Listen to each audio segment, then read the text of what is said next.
Kendo kauna do wachonia. Dine bed ni ute fwambo gi keyo omakre gi Azimio. Gap mar ngamane dhi yombo kura gi namba 2 ne do bedo malach. Nikech ute fwambo gi keyo waseneno koriwre ni gidwaro kelo change to change timorega. Koro en miriambo maduong ni ute fwambo gi keyo no omakre gi Azimio. Mano en miriambo mabenya ko wakwed kawuono. Wangi sirikal ni ute fwambo gi keyo bende emano konyo kalure kaka tich manwa tiyo maler emano konyo bombulogo yo makare bwa tieko boland duoko. Omiyo mila moro mwaseneno ka wuok kuom jogo manie sirikal ka wacho ni jo ute fwambo gi keyo poko yie gi duoko mano yude yiero. Wan kaka ute fwambo gi keyo ne ok wachung gi party yote.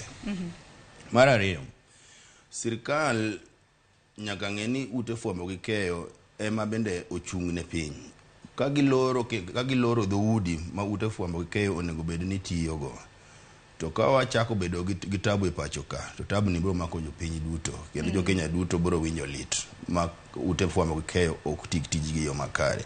King'iyo e pinje moko machielo kata mana machiegni kodwa ka, iyudo ka pinjego pod gin gi chandruok mathoth kalure gi tije jofwambo gi keyo mok nyal tiyo tich makare mondo sirikal otijne jopiny.